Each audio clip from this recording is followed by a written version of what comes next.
Bulletin ని సమర్పిస్తున్న వారు తెలంగాణలో అతి తక్కువ ధరలలో మీరు కలలు కన్న ఇంటిని నిర్మిస్తున్న ఏకైక సంస్థ సన్షైన్ ఇన్ఫ్రా 9069069333.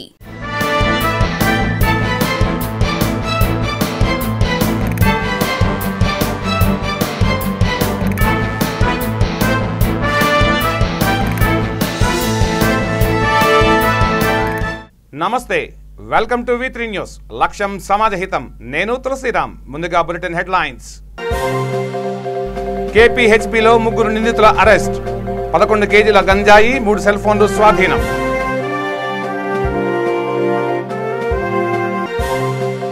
తెలంగాణ ఘనత సోనియాదేనన్న కాంగ్రెస్ నేతలు. మళ్లీ అధికారంలోకి వస్తామంటూ ధీమా.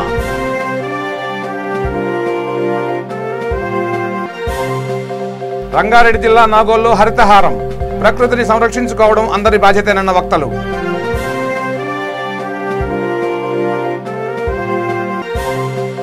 రజాకార్ల పార్టీ MIMగా మారిందన్న కేంద్ర మంత్రి కిషన్ రెడ్డి. తెలంగాణ విముక్తి ఘనత వల్లభాయ్ పటేల్దేనని స్పష్టీకరణ. జగద్గిరిగుట్టలో దుకాణదారుని మభ్యపెట్టిన 6 దొంగలు. 1,25,000 విలువైన ఆభరణాల అపహరణ.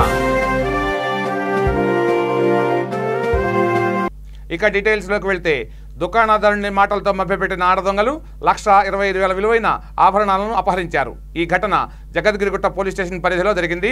దేవేందర్ నగర్ ప్రాంతంలోని బాలాజీ, విక్రమ్, బంగారు నగల దుకాణంలోకి 3 మహిళలు ప్రవేశించారు. వెండి పట్టీలను చూపించాల్సిందిగా యజమాని సంతోష్ను కోరారు.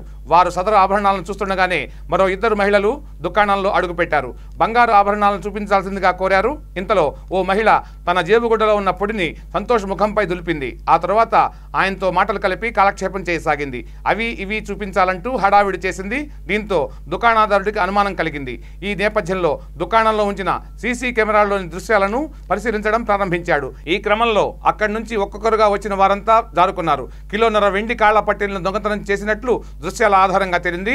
వీటి విలువ సుమారు 1,25,000 రూపాయలు ఉంటుందని అంచనా. పోలీసులు వీటి ఆధారంగా కేసు దర్యాప్తు చేస్తున్నారు. 15 తారీఖు ఇదే నిన్న కాక మొన్న 15 తారీఖుకు సాయంత్రం 4:55 2 ఆడవాళ్ళు వచ్చి నాకు చిన్న పటాకులు చూపించమన్నారు. నేను వాళ్ళకు చిన్న చూపించిన ఆ టైంలోనే ఇంకా 3 వచ్చారు. అంటే వాళ్ళ గ్రూపే. వాళ్ళకు పటాకులు చూపించమంటే నేను చూపించిన తర్వాత చూపిస్తాంటే మాకు పై చూపించండి వాళ్ళకు కూడా చూపిస్తే నాకు డిస్టర్బ్ చేసిండు. ఇక్కడ రోడ్డు గోళ్ళు అడుగుతున్న ఒక అమ్మాయికి బంగారం అడుగుతుంది, ఏమేమి చూపించాలి. ఇంకొకటి నా మీద దస్తి దులిపిండు. అంటే నా మైండ్ కూడా పని చేయలేదు. ఏమేమి కావాలి వాళ్ళు అడుగుతూ పోయినా నేను ఇస్తూనే పోయినా. లాస్ట్ 15 నిమిషాల తర్వాత నాకు కొద్దిగా డౌట్ వచ్చింది. కెమెరా చెక్ చేస్తా అంటే ఆ టైంలో వాళ్ళందరూ ఉరికేసిండు. అలా నేను మళ్ళీ చూస్తే నాకు ఇక్కడ ఐటమ్ లేవు. మళ్ళీ కెమెరా చెక్ చేసి చూస్తే అంతా తీసుకుపోయారు వాళ్ళు. ఎన్ని కిలో? 1.5 కిలోన్నర పైన 2 కిలో వరకు ఉండొచ్చు. అది బంగారం అయితే ఏం పోలేదు కానీ ఎండిపోయింది మాత్రం. ఎంత విలువ ఉంటుంది? ఉండేది దగ్గర 1,25,000 ఉండేది. 3 గంజాయి విక్రేతలను KPHB SOT పోలీసులు అరెస్ట్ చేశారు. నిందితులను షేక్ షబ్బీర్, మహమ్మద్ ఆదిల్, షేక్ షరీఫ్గా గుర్తించారు. వైజాగ్ నుంచి గంజాయి తెప్పించి నగరంలో విక్రయించేందుకు యత్నించారు. నిర్ధారిత సమాచారం అందడంతో సర్దార్ పటేల్ నగర్లో గంజాయి సంచులతో ఉన్న వీరిని పోలీసులు పట్టుకున్నారు. పరారీలో ఉన్న మరో 5 కోసం గాలిస్తున్నారు. నిందితుల వద్ద 11 కేజీల గంజాయి, 3 సెల్ ఫోన్లు, 4,500 రూపాయల నగదు స్వాధీనం చేసుకున్నారు. సర్దార్ వల్లభాయ్ పటేల్ హోంమంత్రిగా ఉండడం వల్లనే తెలంగాణకు విముక్తి కలిగిందని కాంగ్రెస్ నేతలు కొత్తపల్లి శ్రీనివాసరెడ్డి, ఆనందరావు చెప్పారు. తెలంగాణ విమోచన దినోత్సవం సందర్భంగా PCC అధ్యక్షుడు రేవంత్ రెడ్డి ముఖ్య అతిథిగా హాజరై పతాకాన్ని ఆవిష్కరించారు.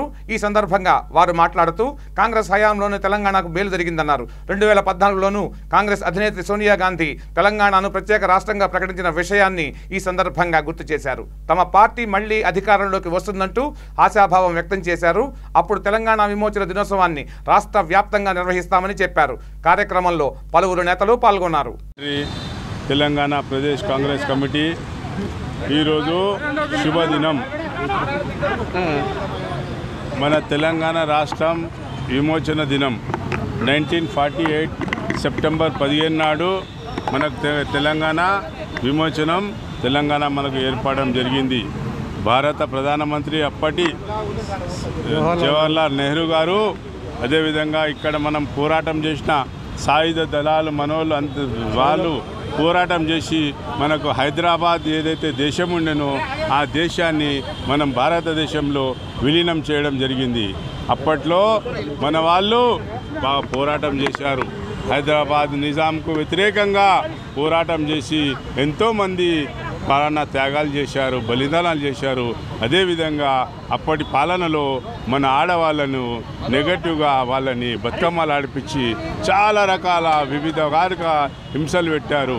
అన్నిటికీ తెగిస్తూ మన వాళ్ళు ఎంతోమంది ప్రాణాలు అర్పించి మనకు ఈనాడు ఈ హైదరాబాద్ దేశం నుండి మనకు తెలంగాణ మన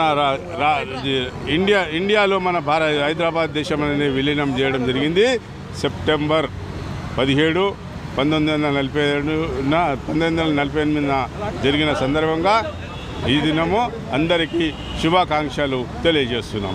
స్వతంత్ర దినమని చెప్పేసి 17 తారీఖు ఆ రోజు సాయుధ పోరాట దళము తర్వాత అలాగే పండిత్ జవహర్లాల్ నెహ్రూ ప్రధానమంత్రి ఆదేశాలతో ఉప ప్రధానమంత్రి సర్దార్ వల్లభాయ్ పటేల్ మిలిటరీ యాక్షన్ తీసుకొని తెలంగాణ విమోచన దినాన్ని ఎంతో గొప్పగా చేసి తెలంగాణలో హైదరాబాద్ స్టేట్ను కలిపినందుకు ఈరోజు కొన్ని పార్టీలు ఉద్యమంలో లేకుండా తెలంగాణకు ఎలాంటి సంబంధం లేకుండా కొంతమంది నాయకులు ఈరోజు వచ్చేసి నిర్మల్లో మీటింగులు పెడతా ఉన్నారు. మా ప్రియతమ నాయకుడు రేవంత్ రెడ్డి, పిసిసి అధ్యక్షుడు రేవంత్ రెడ్డి నాయకత్వంలో రాబోయే రోజులలో కాంగ్రెస్ పార్టీ అధికారంలో వస్తుంది. కంపల్సరీ తెలంగాణ విమోచన సమితి కంపల్సరీ 17 తారీఖు రోజున అధికారంగా మేము నిర్ణయిస్తామని చెప్పి మా అధ్యక్షుల వారు ఈరోజు చెప్పడం జరిగింది. సాయుధ పోరాటమే కానివ్వండి, కాంగ్రెస్ కార్యకర్తల కృషియే కానివ్వండి, సోనియా గాంధీ నాయకత్వంలో తెలంగాణ ఇచ్చిన అందుకు రాబోయే రోజుల్లో కాంగ్రెస్ పార్టీ ప్రభుత్వం వచ్చిన తర్వాత తెలంగాణ విమోచన దినం కూడా అధికారంగా గౌరవంగా నడుపుకుంటామని చేస్తున్నాం. ఓకే. నాడు రజాకార్లు ప్రారంభించిన పార్టీ ఇప్పుడు ఎంఐఎంగా మారిపోయిందంటూ కేంద్ర పర్యాటక శాఖ మంత్రి కిషన్ రెడ్డి ఎద్దేవా చేశారు. బర్కత్పురాలోని పార్టీ నగర కార్యాలయంలో తెలంగాణ విమోచన దినోత్సవం ఘనంగా జరిగింది. ఈ సందర్భంగా ఆయన మాట్లాడుతూ అధికార టీఆర్ఎస్ ఎంఐఎం తొత్తుగా మారిపోయిందని ఆరోపించారు. 1947లో సర్దార్ వల్లభాయ్ పటేల్ నేతృత్వంలో తెలంగాణకు విముక్తి లభించిందన్నారు. కార్యక్రమంలో సీనియర్ నేతలు, కార్యకర్తలు పాల్గొన్నారు. సంస్థ స్థాపించినటువంటి కాశీ రజీవులలో ఆయన స్వాతంత్రం వచ్చినప్పుడే మరి దాన్ని రజాకార్ల అనేటువంటి పార్టీని మజ్లిస్ పార్టీగా పేరు మార్చారు. కాశీ రజీవ్ పెట్టినటువంటి పార్టీయే, రజాకార్ల నాయకుడు పెట్టినటువంటి పార్టీయే మజ్లిస్ పార్టీ. ఆ మజ్లిస్ పార్టీ వారసత్వంగా సుల్తాన్ సలావుద్దీన్ ఓవైసీ కానీ, అసదుద్దీన్ ఓవైసీ కానీ, అక్బరుద్దీన్ ఓవైసీ కానీ ఈరోజు తెలంగాణలో దేశంలో రాజకీయం చేస్తా ఉన్నారు. మజ్లిస్ పార్టీ కలిసాయిగల్లో కాంగ్రెస్ పార్టీ పనిచేశారు. మజ్లిస్ పార్టీ కలిసాయిగల్లో మజ్లిస్ పార్టీ మోచేతి నీళ్లు తాగుతూ, మజ్లిస్ పార్టీ చేతుల్లో కీలుబొమ్మగా ఉంటూ ఈరోజు కేసీఆర్ కుటుంబము గత 7 సంవత్సరాలుగా తెలంగాణలో పరిపాలిస్తుంది. కాబట్టి కేసీఆర్ కుటుంబం చేతిలో కీలుబొమ్మగా ఉన్నటువంటి ఈ ప్రభుత్వాన్ని మెడలు ఉంచాల్సిన అవసరం ఉంది. తెలంగాణ ప్రజలారా ఏకం కావాల్సిన అవసరం ఉంది. ఈ కుటుంబ పాలనకు మజ్లిస్ పార్టీలో కీలుబొమ్మగా ఉన్నటువంటి టీఆర్ఎస్ ప్రభుత్వానికి, కేసీఆర్ కుటుంబానికి తెలంగాణ ప్రజలు బుద్ధి చెప్పాల్సిన అవసరం ఉంది. ఇది తెలంగాణ ప్రజలకు సంబంధించినటువంటి ఆత్మగౌరవ సమస్య. తెలంగాణ కోసం అమరవీరులైనటువంటి వేలాది మంది చరిత్రకారుల యొక్క ఆత్మశాంతికి సంబంధించినటువంటి సమస్య. తెలంగాణ ప్రజలకు సంబంధించినటువంటి ఆకాంక్షలకు సంబంధించినటువంటి సమస్య. రజాకారుల వారసత్వంలో ఉన్నటువంటి మజ్లిస్ పార్టీ ఏది చెప్తే అది ఈ తెలంగాణలో అమలు జరుగుతూ ఉంది. తెలంగాణ విమోచన దినోత్సవం సందర్భంగా సిపిఎం ఆధ్వర్యంలో ర్యాలీ నిర్వహించారు. ఈ ర్యాలీ ఆర్టీసీ క్రాస్ రోడ్ నుంచి సుందరయ్య పార్క్ వరకు కొనసాగింది. కేంద్ర కమిటీ ఆధ్వర్యంలో నిర్వహించిన ఈ కార్యక్రమంలో ఆ పార్టీ నేతలు, కార్యకర్తలు పెద్ద సంఖ్యలో పాల్గొన్నారు.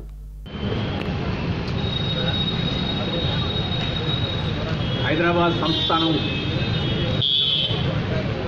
విమోచన జరిగిన సందర్భంగా ఈరోజు ఈ సభ జరుపుకుంటున్నాం. ఈ సభకు అధ్యక్షత వహిస్తున్న కమ్రేడ్ శ్రీనివాసరెడ్డి, రాష్ట్ర కార్యదర్శి వర్గ సభ్యులు comrade TG Narasimharao, comrade Nanjal Narasimhareddy వీరందరూ మనల్ని ఉద్దేశించి ప్రసంగిస్తారు. ఈ సందర్భంగా నేను కొన్ని ముఖ్యమైన విషయాలు మీ దృష్టికి తీసుకొస్తాను. ఈరోజు తెలంగాణ విమోచన దినం అని మనం చెప్పుకుంటున్నాం. ఈ విమోచన ఎవరి నుండి జరిగింది, విమోచన ఎవరు ఈ విమోచనలో ముఖ్యమైన పాత్ర నిర్వహించారు,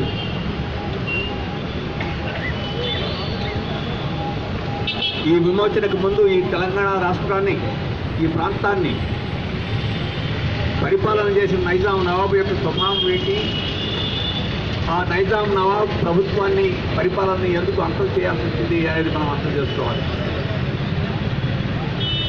నైజాం నవాబు హైదరాబాద్ రాష్ట్రాన్ని మరోజు పరిపాలించేవాడు. హైదరాబాద్ రాష్ట్రం అంటే తెలుగు ప్రాంతమైన తెలంగాణయే కాకుండా మరాఠా ప్రాంతం కొంత, కన్నడ ప్రాంతం కొంత కలిసి హైదరాబాద్ సంస్థానంగా ఉండేది. ఈ సంస్థానంలో నైజాం నవాబు ఫ్యూడల్ పరిపాలన సాగేది. అత్యంత దుర్మార్గమైన పరిపాలన. ఆ దుర్మార్గాలు, ఆనాడు జరిగిన అన్యాయాలు, అక్రమాలు, ఫ్యూడల్ ప్రభువుల యొక్క దౌర్జన్యాలు ఇవన్నీ మనకందరికీ తెలుసు, చెప్పుకోవాల్సిన పని లేదు. బందగీ దగ్గర నుంచి నిజాం నవాబ్కు వ్యతిరేకంగా పోరాడి ప్రాణాలు అర్పించిన వాళ్ళందరి చరిత్ర మనకు తెలుసు. చాకలి ఐలమ్మ భూ పోరాటం, తెలంగాణ సాయుధ పోరాటానికి ప్రారంభంగా ఏ రకంగా జరిగిందో మనకు తెలుసు. ఆ పోరాటం సందర్భంలో కొమరయ్య ఏ రకంగా బలిదానం చేశాడో, తన ప్రాణాన్ని ఇచ్చాడో, అది ఏ రకంగా ఒక జ్వాలకి ప్రజ్వలిల్లడానికి కారణమైందో మనందరికీ తెలుసు. ఆ తర్వాత నైజాం సర్కార్కి వ్యతిరేకంగా మొత్తం రైతాంగం చేసిన తిరుగుబాటులో 4,000 మంది ఆణిముత్యాలైన విప్లవకారులు తమ ప్రాణాలను అర్పించి పోరాటం చేసింది కూడా మనకు తెలుసు. రంగారెడ్డి జిల్లా నాగోల్లోని పల్లవి ఇంజనీరింగ్ కళాశాలలో హరితహారం నిర్వహించారు. ఇందులో భాగంగా సుమారు 300 మొక్కలను నాటారు. కార్యక్రమానికి Rachakonda cyber crime ACP Harinath, college director Muralikrishna, principal Raju హాజరై విద్యార్థులతో కలిసి మొక్కలు నాటారు. ఈ సందర్భంగా మాట్లాడుతూ ప్రకృతిని కాపాడుకోవాల్సిన బాధ్యత ప్రతి ఒక్కరిపైన ఉందన్నారు. అనంతరం విద్యార్థులు రూపొందించిన ఎకో ఫ్రెండ్లీ కారును ఏసీపీ నడిపారు.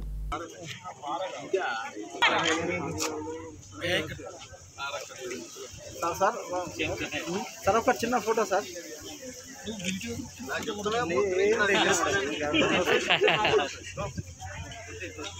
లాస్ట్ నీళ్ళు పడుతున్నాయి కదా.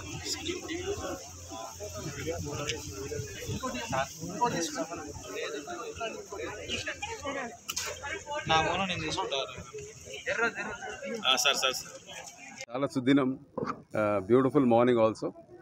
మొన్నటిదాకా క్లౌడీ ఉన్నింది, ఇవాళ సనీ మార్నింగ్ అని అంటాం జనరల్లీ. బట్ ఇవాళ ఈ యొక్క ఆపర్చునిటీ నాకు పల్లవి ఇంజనీరింగ్ కాలేజ్ వాళ్ళు ఈ Harithaharam which is been Telangana government's pet project, afforestation అంటే అడవులు తగ్గుతున్నాయి కాబట్టి అడవులు పెంచడానికి గాను తీసుకున్న most important and vital initiative ఏంటంటే హరితహారం. దీంట్లో సంతోష్ కుమార్ గారు గ్రీన్ దానికి మనము పల్లవి ఇన్స్టిట్యూషన్స్ అన్ని all put together, all institutions are taking this challenge. And ఈ ఛాలెంజ్లో నా భాగంగా నేను సైబర్ క్రైమ్స్ నుంచి నన్ను కూడా పిలిచారు. So in fact I have taken it is a great opportunity to be a part of this program. ఇవాళ 300 అండి, ఇవాళ టోటల్గా 300 మొక్కలు నాటాము ఈ ఇన్స్టిట్యూషన్ తరఫు నుంచి. So it is a great, it's in fact ఆపర్చునిటీయే కాకుండా pleasure to be the part of afforestation. అడవుల్ని పెంచడానికి గాను చేసే ఈ కార్యక్రమంలో నేను కూడా ఒక భాగమైనందుకు నిజంగా నేను చాలా అదృష్టవంతుడిని. నాకు Pallavi engineering college director garu, principal garu, Jacob, మీరందరూ నాకు ఈ అవకాశం ఇచ్చినందుకు ఐఎమ్ వెరీ థ్యాంక్ఫుల్.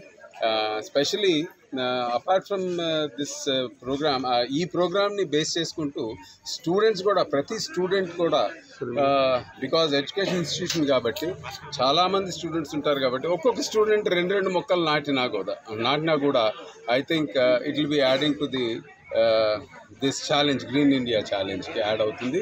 ప్రతి student has to take it as a challenge, not only an institution on the part of institution. every student should, every individual should take it as a challenge so that it will be adding what exactly we are మనం ఏదైతే అనుకుంటున్నామో ఆ goal reach కావడానికి ఇంకా బాగా add అవుతుంది. This is what I would like to tell. Thank you so much for this opportunity given, sir. Thank you very much. Call, that is Haritha Haram program, or Garland of Greenery, or People's Movement we can call. Under this great Haritha Haram program, our college also taken up a greenery challenge. So under that only we have done around about 300 plants have been planted by our students, and even we are making every student is responsible throughout his stay in our college. So some benefits also we are going to give our students, some monetary benefits, so that they will take care about the total plants whatever they have. Okay. So that's how we are motivating the students to improve the greenery of our college. Okay. Thank you. గజ్వేల్లో తలపెట్టిన దళిత గిరిజన ఆత్మగౌరవ దండల సభకు కుత్బుల్లాపూర్ కాంగ్రెస్ నేతలు భారీ సంఖ్యలో తరలి వెళ్లారు. Senior నేత నర్సిరెడ్డి భూపతిరెడ్డి ఆధ్వర్యంలో గండి మైసమ్మ చౌరస్తా నుంచి డప్పుల దరుల నడుమ సుమారు 500 కార్లతో ర్యాలీగా బయలుదేరిపోయారు.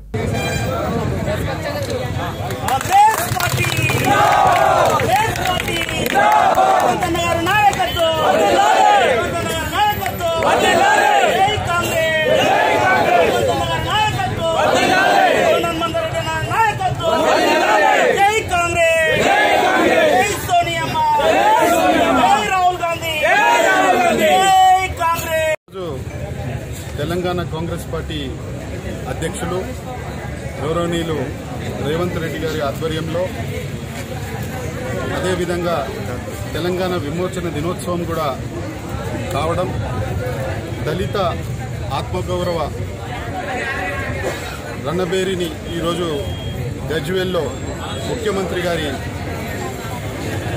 కాన్స్టిట్యున్సీలో నిర్వహించడం, దళితులు ఈ రాష్ట్రంలో ఎదుర్కొంటున్నటువంటి సమస్యలు కానీ దళితులను మభ్యపెట్టడం కోసం ఇంకా కొత్త స్కీమ్స్ తీసుకొచ్చి, గతంలో ఏదైతే దళితుడే రాష్ట్రానికి ముఖ్యమంత్రి అని, ప్రతి దళిత కుటుంబానికి 3 ఎకరాలని అనేక రకాలైనటువంటి వాగ్దానాలు చేసి అవి ఏమైనాయి అని చెప్పి దళితులు అడిగే సమయంలో మళ్ళీ వాళ్ళ దృష్టి మరల్చడం కోసం ఇంకో దళిత బంధు అనే పథకాన్ని తీసుకొచ్చి ఎక్కడైతే ఎలక్షన్ ఉందో అక్కడే పెట్టాలనేటువంటి ఒక ఆలోచనతో ఏదైతే ఉన్నాడో, నువ్వు ఒక్కటి నియోజకవర్గంలో కాదు, దళిత బంధు ఇస్తే అందరం స్వాగతిస్తాం, కానీ యావత్ రాష్ట్రంలోని అన్ని గ్రామాల్లో అన్ని పట్టణాల్లో ఉన్నటువంటి దళితులందరినీ కూడా మరి దళిత బంధు అందే విధంగా చూడాలి. అంతేకాదు ఇంకా ఎస్టీలకు, బీసీలకు, మరి మైనారిటీలకు, అదేవిధంగా పేద మరి ఉన్నత కులాల్లో ఉన్నటువంటి వాళ్ళు కూడా పేదవాళ్లకు కూడా ఈ యొక్క పథకాన్ని అమలు చేసే విధంగా ఉండాలనేటువంటి ఒక ఉద్దేశంతో డిమాండ్ చేస్తూ ఈరోజు మరి గజ్వేల్లో ఈ యొక్క కార్యక్రమాన్ని నిర్వహించడం జరుగుతూ ఉంది. ముఖ్యమంత్రి గారి కాన్స్టిట్యున్సీలోనే చేస్తే తప్పకుండా ఈ వాయిస్ వారికి పోవాలని చెప్పి నేను నవరాత్రుల సందర్భంగా సుభాష్ నగర్లో అన్నదానం చేశారు. Shri Vinayaka power guys youth association ఆధ్వర్యంలో నిర్వహించారు. ఈ కార్యక్రమంలో కార్పొరేటర్ కొలను లక్ష్మీ బాలరెడ్డి, టీఆర్ఎస్ నేతలు రాజు గౌడ్, కాట్రాజ్ విజయ్, శ్యామ్ ముదిరాజ్, రాజేష్ ముదిరాజ్, భానుప్రకాష్ చారి పాల్గొన్నారు.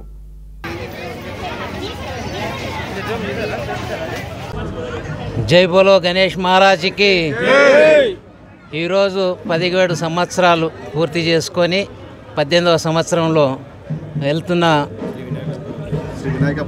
వినాయక పవర్ గైస్ వారి ఆధ్వర్యంలో ఈరోజు జరుపుకోవడం జరుగుతుంది. అదేవిధంగా ఈరోజు అన్నదాన కార్యక్రమం కూడా ఇక్కడ చేస్తున్నారు. కాబట్టి ఈ వినాయకుడు ఈ సంవత్సరం అంతా కోవిడ్ లేకుండా ప్రజలను సుఖ సంతోషాలతో జీవించాలని చెప్పి అందరినీ వినాయకుడే కాపాడుతాడు. కాబట్టి మనం ఏ పండుగ చేసుకున్నా ఫస్ట్ వినాయకుని చేసిన తర్వాతనే వేరే కార్యక్రమాలు చేసుకుంటాం. కాబట్టి ఈరోజు వినాయకుని ఇంత పెద్ద ఎత్తున చేసుకుంటూ వినాయకుడు అందరినీ చల్లగా చూడాలి, ఈ అసోసియేషన్ వాళ్ళని కూడా అందరినీ మంచి అభివృద్ధిలో రావాలని ఆ దేవుని ప్రార్థిస్తూ ఈ కార్యక్రమానికి ఇచ్చిన ధన్యవాదాలు.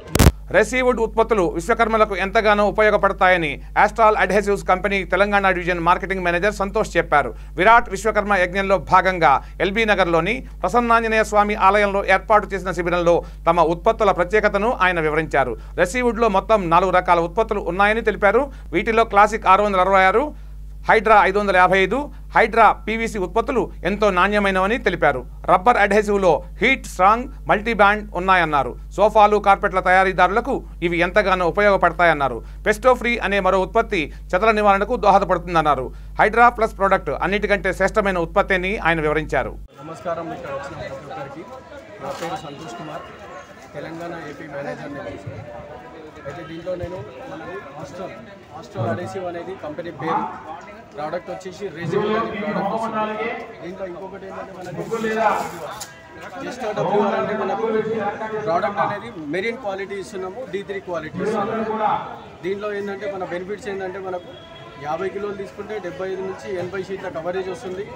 2 నుంచి 3 గంటల్లో బాండింగ్ అవుతుంది మనది. తర్వాత స్ప్రెడబిలిటీ అనేది చాలా ఫాస్ట్ స్ప్రెడబిలిటీ అవుతుంది. స్ప్రెడబిలిటీ వల్ల మనకేమవుతుందంటే కవరేజ్ పరంగా చాలా ఫాస్ట్గా వచ్చేస్తుంది. తర్వాత బాండింగ్ టైం కూడా మన 2 గంటల నుంచి 3 గంటల వరకు బాండింగ్ అవుతుంది. దీనిలో బెనిఫిట్స్ ఏంటంటే మనకు కార్పెంటర్ బెనిఫిట్స్ ఏంటంటే మనకి 25 రూపాయలు టోకన్ వస్తుంది దీంట్లో పర్ కేజీకి. అంటే 50 కిలోలు తీసుకుంటే 1250 రూపాయల వరకు టోకన్ వచ్చేస్తుంది డైరెక్ట్. ఏ డీలర్ షాప్ దగ్గరికి పోయినా కానీ మనకు 1200 రూపాయలు 1250 రూపాయలు అనేది క్యాష్ వాళ్ళకి క్యాష్ రూపంలో వచ్చేస్తుంది. బెనిఫిట్స్ అనేది దీంట్లో కవరేజ్ పరంగా వస్తుంది. దాని తర్వాత రెడీ టు యూజ్, ఎనీ టైంలో ఎక్కడైనా తీసుకొని పోయి యూజ్ చేసుకోవచ్చు. హయ్యర్ కవరేజ్ మనకు 50 కిలోలకి 75 నుంచి 80 షీట్ల వరకు కవరేజ్ వస్తుంది. ఈకో ఫ్రెండ్లీ, ఎనీ టైంలో మనకు ఇట్లా మనకు మాస్క్ అనేది రాదనమాట, ఇమ్మీడియట్గా వచ్చేసింది. మనకి బ్లాక్ కలర్ అనేది రాదనమాట. బెనిఫిట్స్ అనేది చాలా బాగుంటుంది అనమాట డబ్ల్యూఆర్ యూజ్ చేయడం వల్ల. పెద్ద అంబర్పేటలోని గోదాంలో సంభవించిన అగ్ని ప్రమాదం స్థానికులకు శాపంగా మారింది. ఈ ఘటనలో రసాయనాలకు సైతం నిప్పంటుకుంది. కారణంగా గోదాం పరిసర ప్రాంతాల్లో ప్రజలకు రసాయనాల వాసన తీవ్ర ఇబ్బందికరంగా మారింది. దీంతో కొంతమంది అక్కడి నుంచి ఖాళీ చేసి దూరంగా వెళ్లిపోయారు. ఈ ఘటన నేపథ్యంలో రంగంలోకి దిగిన అగ్నిమాపక సిబ్బంది మంటలను అదుపులోకి తెచ్చారు. అయినప్పటికీ అప్పుడప్పుడు మంటలు చెలరేగుతూనే ఉన్నాయి. వాస్తవానికి ఈ గోదాం ఏర్పాటుకు నిర్వాహకులు అనుమతి కూడా తీసుకోలేదని ఇక్కడ ప్రజలు చెప్తున్నారు. ఈ విషయమై కౌన్సిలర్ మురళీధర్ రెడ్డి మాట్లాడుతూ ప్రజలకు ఇబ్బందికరంగా మారే సంస్థల ఏర్పాటుకు అనుమతించవద్దని అధికారులను కోరారు. ఇవాళ ఉదయం ఘటన జరిగిందని, సాయంత్రం అయినా తమ గోడు ఆలకించే వారే కనిపించడం లేదంటూ మండిపడ్డారు. ప్రమాదకరమైనటువంటి కెమికల్ గోదాం తీసుకొచ్చి ఇక్కడ పెట్టినారు. మున్సిపల్ పర్మిషన్ లేదు, గోదాంకి ఎటువంటి ప్రికాషన్స్ లేవు, ఫైర్ సేఫ్టీస్ లేవు. మరి ఇంత పెద్ద గోదాం ఇక్కడ గోదాంలో ఇవన్నీ పెట్టి నడిపిస్తుంటే అధికారులు నిమ్మకు నీరెత్తినట్టున్నారు. వెంటనే చర్యలు తీసుకుని అరెస్ట్ చేయాలి వెంటనే వీళ్ళని. ఎందుకంటే ఈ గోదాం కానుకొనే మొత్తం విలేజ్ పాత గ్రామం ఉంది. ఈ వాసనతోటి పొద్దు నుంచి 10-15 మంది 108 పిలిపించుకొని హాస్పిటల్కి పోవాల్సినటువంటి పరిస్థితి వచ్చింది. మేము గ్రూప్లలో కూడా మెసేజ్లు పెట్టినాం. వెంటనే గ్రామంలో వృద్ధులు పిల్లలంతా కూడా ఖాళీ చేయమని చెప్పడం జరిగింది. ప్రమాదకరమైనటువంటి కెమికల్ గోదాం ఇది. దాదాపు 20 నుంచి 40 కోట్ల నష్టం జరిగిందని చెప్పేసి అందులో పనిచేసిన వాళ్ళు చెప్తున్నారు. ఇక్కడ దానికి సంబంధించిన ఓనర్లు కానీ ఇన్ఛార్జ్ కానీ ఎవరు కూడా పారిపోయినారు అందరూ. పక్కనే ఇంకా 2-3 గోదాములు కూడా అప్రమత్తమైనారు. రామోజీ ఫిలిం సిటీ కూడా ఫైర్ ఇంజిన్ రావడం జరిగింది.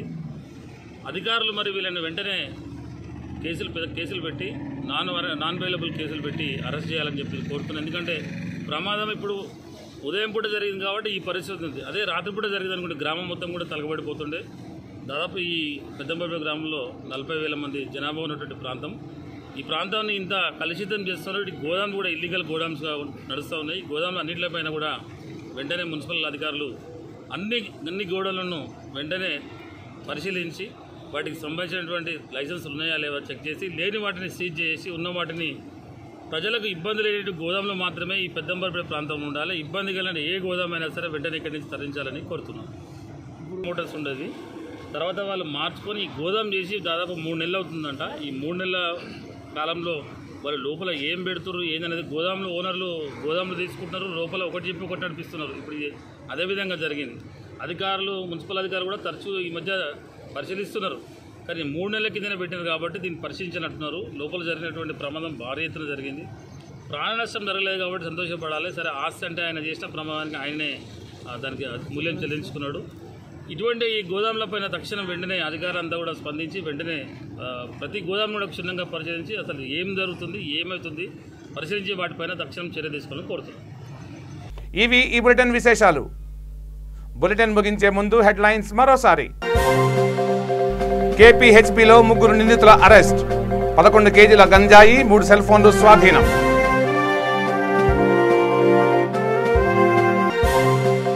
తెలంగాణ ఘనత సోనియాదేనన్న కాంగ్రెస్ నేతలు. మళ్లీ అధికారంలోకి వస్తామంటూ ధీమా.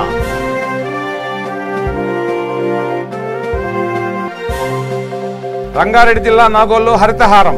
ప్రకృతిని సంరక్షించుకోవడం అందరి బాధ్యతేనన్న వక్తలు.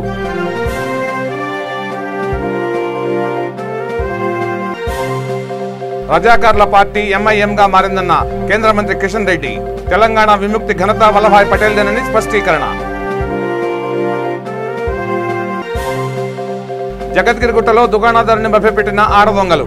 1,25,000 విలువైన ఆభరణాల అపహరణ. చూస్తూనే ఉండండి V3 న్యూస్. లక్ష్యం సమాజ హితం. నమస్తే.